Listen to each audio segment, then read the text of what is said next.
So today we're doing something a little bit different. Changing the oil pressure sending unit on my wife's truck, and it only takes a 13/16 wrench. You just simply unplug the wire, put the wrench on, take it off. So the first thing we're going to have to do is I'm going to have to get the truck up high enough to where I can get underneath it comfortably and safely. So I'll catch you back here in just a second. Alright, so now that I've got it up high enough, I used a concrete block to get it up there, because in my time of working on cars, I find that that's probably the easiest, safest way. Just make sure to set the emergency brake and put something in behind the rear tire so that the vehicle won't move. So now we're on to laying something down on the ground so that way I can actually get up underneath and change it. Not sure if you can see me or not, I'm already under the truck. The oil pressure sending unit is actually, oil pressure sensor, is right up next to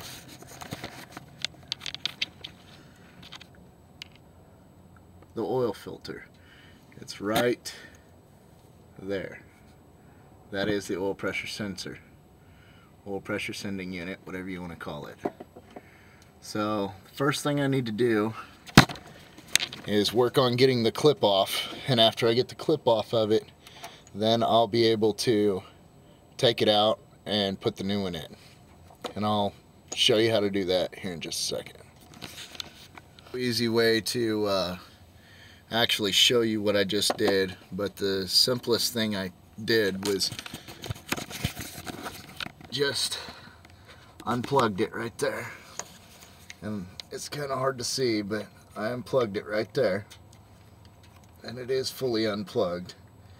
Now the next thing I do is attempt to hold the light and the camera, and you take your box end and slide it up over the top like that, and you always righty-tighty, lefty-loosey.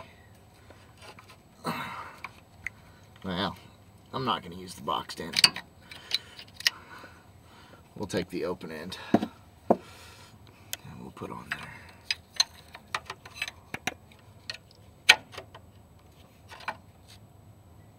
Lefty-loosey.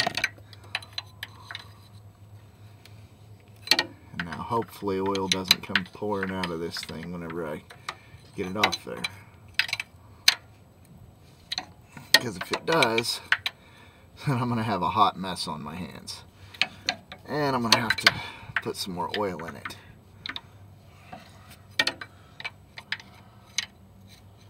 I'm just hoping that no oil comes shooting out at me.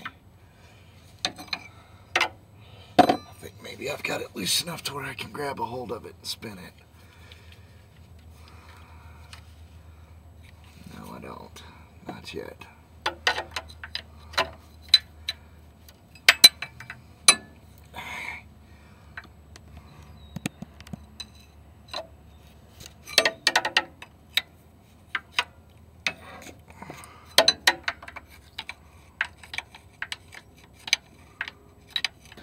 So this is a little bit more difficult than I thought it was going to be as far as holding the camera and the light. So I'll just I'll catch you back in just a second. Alright, so I got the oil pressure sensor loosened up enough to where I could see if it's going to leak oil, and it's definitely going to leak a little bit of oil. So this is what I came up with. I found a ice cream container that I could put the oil into, and since it's got these corners, I figured that I should be able to reuse the oil as long as I filter it out with, say, a coffee filter or a paper towel or something like that. It is brand new oil, so I'm hoping that that doesn't affect oil level or anything like that. So I'm gonna go ahead and get back to it, and I'll catch you here in just a little while after I've got it already back in, and we can take it out for a test drive. So I got the oil pressure sending unit, sensor, whatever you want to call it. I got it put back in. It did leak out just a little bit of oil, nowhere near what I thought it would when it started pouring out initially. It's officially started raining, so that's why I'm in the greenhouse finishing up this. But we will be taking it on a test drive here in just a little while to go get us some Taco Bell. So we're gonna see if it still does the same thing it did. And if you're wondering what it was doing, the symptoms were it would be driving down the road, oil pressure's just fine. Come to a stop, oil pressure drops to 0 on the gauge anyway, which means that either the oil pressure sending unit or oil pressure sensor is out or going out, or the oil pump's going out. So since I don't have the money for another oil pump, which is I believe a new oil pump for that is like $29-30 bucks. That's online. If I go through O'Reilly's or AutoZone, which is where I went to go get the sending unit or the sensor, whatever you want to call it, that cost me, I think it was going to cost me $49 for the oil pump there, but don't quote me on it because I'm not 100% sure. I don't remember. I did the pricing about a week and a half, 2 weeks ago. So came up with the 13 bucks, bought the thing from, just straight up bought it from AutoZone, and hopefully it works. We'll see. See you in a few.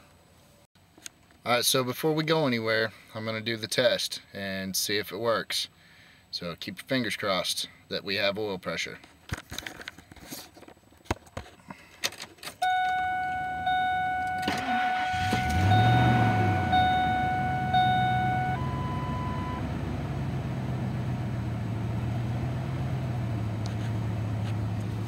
And looky there, we have oil pressure. So I think that the next thing to do is take it on a test drive. So I'll see you in a little bit. So this is the first update after the test drive. We've been driving about 15 minutes and we're coming up to our first stop after our high speed, and it just did it again. It just popped back up. Alright, so we're gonna watch this for another few seconds. We got another stoplight coming up. We'll zoom in on it a little bit more. And here we go. Here's our second stop, which means that it is more than likely not the oil pressure sensor. Which means that more than likely it is probably actually the oil pump, and that's gonna be a fun fix. So I guess this is me signing off for this episode of Funner Than Before, and if you liked the video, hit the like button. If you want to, subscribe. Hit the little bell if you want notifications on my newest videos that I put out. But mainly this video was just for informational purposes as far as 2001 Ford F-150. Two-wheel drive, 4.6 V8. So, till next time, I'll see you later.